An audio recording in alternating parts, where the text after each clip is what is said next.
Hey guys, Morgan's Maintenance, episode 79 of Guess the Trade. That's where subscribers send in their tool loadouts. We take a look at those tools and then we guess in the comment section below what it is that we think they do with those tools. Well, back in episode 78, we looked at two different loadouts. The first one was Daniel Montoya. He sent in a tough built pouch. We looked at two pictures, one with the tools in the pouch, one with the tools out of the pouch. Really great loadout. Well, what was it that he did with those tools? He said that he is a maintenance technician for a convention center. He said he deals primarily in plumbing and electrical. He even sent me a few pictures with his answer as far as the type of stuff that he works on, as you can see there. So again, really appreciate you, Daniel, for sending your loadout. Well, the second loadout that we looked at was Peter C. He had a DeWalt backpack, lots of Knipex pliers and different tools in there as well. What was it that he did with his tools? Well, some of you were guessing HVAC, some of you were guessing plumbing. He said that he is DIY and just really likes tools, and he was hoping to get some suggestions of some of the holes that you think he has so he can get those and put those in his bag as well. So if you've watched Peter C's loadout, you saw something that you think someone really needs that he doesn't have, make sure and comment that in the comment section below as well. Well, today in episode 79, we're only going to look at one loadout because it's got quite a few pictures. Today we're going to look at Robert Mason. He has a Kobalt bag. He's also got a Veto Pro Tech Pack MC, a Fluke meter case, I think, and then a GearWrench case as well that we're going to look at. We're going to look at all his tools, and then we're going to see if ultimately we can guess what it is that Robert does with those. But let's go ahead and jump into his tools. So first picture, again, kind of an overview of everything we're going to look at. Kobalt bag over there on the left. Looks like one of those large mouth bags. I'm expecting bigger tools, maybe power tools in there. Fluke meter case on the right, GearWrench case on the top, and then also a Veto Pro Pack Tech Pack MC, the high vis version there. I think we're going to start out with that MC. Over on the side, we've got a Vera socket rail. I can see 13 millimeters, so I'm assuming all those are metric. Safety glasses, Teflon tape, wire brush, and then a 24-ounce ball peen hammer. Over here on the other side, looks like he's got some 2-inch hex key bits from Railer as far as in a bit rail. Some gloves, looks like lockout, tagout. That should throw you maybe in a certain way. 25-foot magnetic tape measure right there from Milwaukee. Up here in the front, looks like some paperwork possibly. Also maybe almost reminds me of a breaker lockout maybe down in there, but I think he pulls everything out. So yeah, so we've got a Right in the Rain book. I'm curious about those. I've seen them at Lowe's every time that I walk kind of by the pencils and all that stuff. I've never tried one. So if anybody's used the Right in the Rain, or Robert, if you can answer, are they worth it? Are they like by far superior to any other notebook you've ever used type thing? I'm just curious about that just for my own sake. So he's got that. Looks like also some heat shrink possibly right there. Looks like a number book. Again, some lockout stuff for breakers, fuses type things. And then also a 1/4-inch hex to 3H drive adapter over there. Up here in the very small pockets that are very hard to put anything in, he's got some keys, it looks like, and then also a double-sided Torx. And then I'm not sure, I'm trying to read that backwards. Is it Ragnar or something like that? Looks like some little pin gauges of some kind. I'm not sure what those are. Maybe that's a lockpick set or something like that. So he's got that there. Here is his bag loaded out on that front side. Looks like Klein drivers, Weehaw hex keys, some wrenches. I see some Knipex in there as well. Again, we'll see all these out. Something orange up there in the front. Let's see, Motorola something. I'm not sure what that is. So I think that's the Motorola logo if I remember right. So curious to know what that is.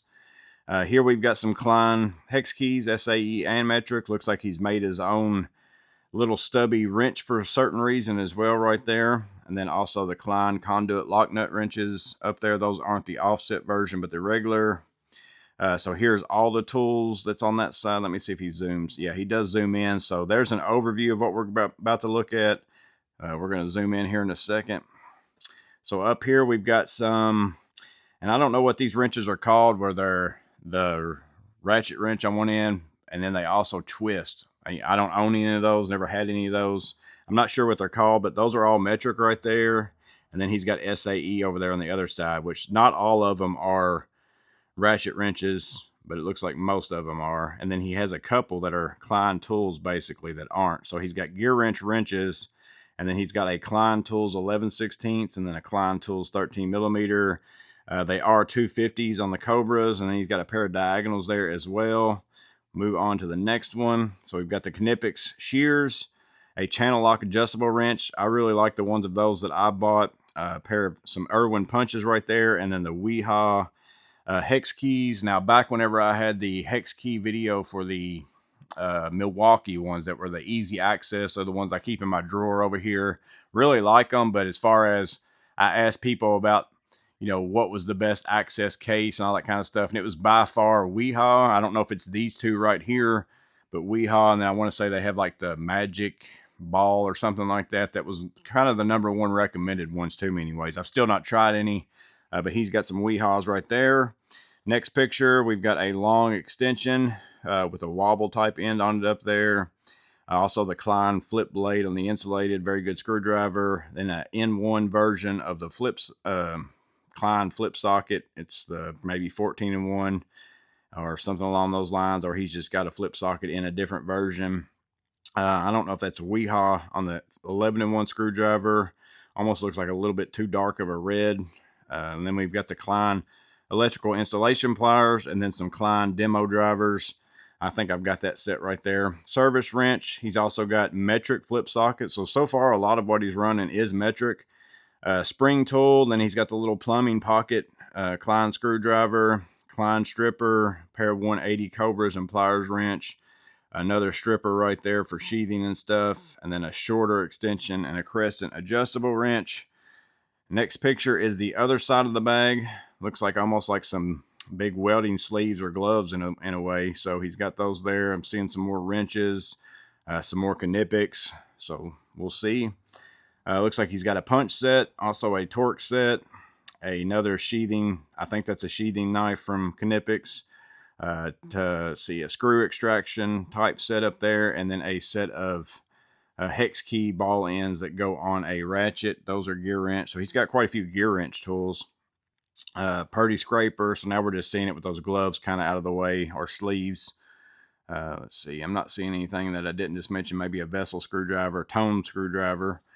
So we've got the Joker set right there. Let's see if those are probably, yeah, those are metric too.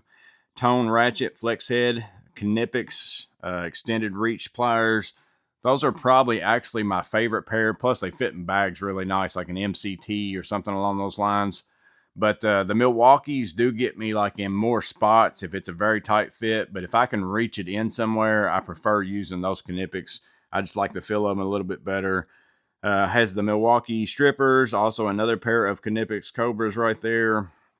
And then that is a GearWrench wrench over there on the left, and then a tone socket set up there at the top as well. We'll move on. So we've got more ratcheting wrenches. We've got some Craftsman. That Craftsman's a regular wrench. It's a 19. Let's see. He's got SAE over on the right, and then metric on the left. A Craftsman mirror, tone socket set, Klein, what I call vice grips, locking pliers, I guess if you want to call them that. Moving on down, we've got Crescent lineman.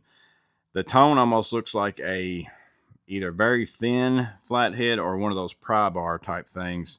Another small precision driver, Titan magnetic pickup tool. I know the black and gray screwdriver there, it's an Impact. I think that's Vessel. Maybe that red handle one, that almost looks like a Milwaukee. So maybe that other screwdriver that I thought was maybe Weehaw, maybe that's Milwaukee or something as well. Move on to the next one. Small little ratchet down there. Looks like 3H drive, a couple of ink zaws, flush cuts, and then that Purdy foldable paint scraper. Here is that GearWrench box. So we've got a GearWrench pass-through set in there. So I bought one of these GearWrench pass-through sockets. I don't know if I still have it or not. I think I might have got rid of it just to see if it would fit the Klein, because they kind of look the same and they don't. But that's the set that kind of I was looking at as far as getting those bits out of it. So he's got that GearWrench pass-through set right there. Next picture is the Fluke meter case. So now we'll see his meter. It is a Fluke 1587 FC installation meter. So it's got an installation test button right there. The Fluke with the, I guess maybe it's a Wi-Fi, as far as that Fluke with the little Wi-Fi signal. So there's all the functions that are on his meter. That might help you in your guess as far as figuring out what it is that he does. If you want to check that out, here's all his leads. Looks like he's got the full assortment. The plunger style clips, the alligator clips, a couple different sets of leads right there. Got those. He's got a really long set right there that he can use as well, it looks like. Let's see. So now we're getting into that Kobalt bag. See what we see in there. So a big set of something, some M12 tools as well. A couple different pliers, it looks like. So he's got some of those ring pliers or circlet pliers, whatever it is the specific name is for those as well. Here we've got a M12 ratchet along with different sockets and stuff over there on the right. So I'm not sure if this is the insider. Like, I've got the M12 high speed ratchet. I don't have the insider, so I have no idea specifically what the head looks like. So is this the insider ratchet, and maybe that's all the bits for it over there and you made your own case? I'm curious about that, and that's pretty nice looking if you made that yourself as well. It looks like he's also got like a come along type thing. Those pliers are the ones we just saw. I think I've caught everything there. And then he's got a gear wrench as far as that wrench up there, and then a Milwaukee Odor style impact as well. And then this picture, I think he sent me this later. If I remember right, this is EDC. So this is the stuff that he carries in his pocket. He's got the Knipex cabinet style key, a yellow like chisel tip, I think, on the ink saw, and then a blue ink saw, and then also a Milwaukee knife, not a utility knife, but one with a regular blade. And then that's his name right there. So that's his EDC, if I remember right. This is the stuff that's inside of his Kobalt bag right here. And then we've got also, there is that Kobalt bag. There is his Fluke leads. There's his meter. There's his GearWrench pass-through set. This is the stuff that is in the back side of his Tech Pack MC, because I don't think we get a picture of that like all in one spot. So that's everything loaded out right there. And then as we get to this other side, I'll go to this first picture. That right there is everything that's on the front side of his Tech Pack MC. And then this is all the stuff that is around the outside of it right here. Going through those until we get to that first picture that kind of has all the bags that we just looked at. But that's Robert Mason's loadout of his Kobalt bag, his Tech Pack MC. There's his Fluke meter and that GearWrench pass-through set. It did have a lot of metric stuff, so that might throw you a certain way. Lockout, tag out, that'll always kind of put you in a certain field in a certain way. And then also he had lots of sockets, lots of wrenches, lots of pliers. So I'm really curious to see what you guys guess down below as far as what it is you think Robert does with these tools. I'd also like for you to guess what it is you think he does specifically with that Kobalt bag as well. I'd be curious to see what you guys say about that. So maybe you've got some questions for me about some stuff. I'm curious about the Right in the Rain book. So if anybody has any experience with those, drop that in the comments below as well. As always, I hope this video was helpful in some way. Hope it was useful. You guys stay safe. Have a blessed day. I'll see you in the next video.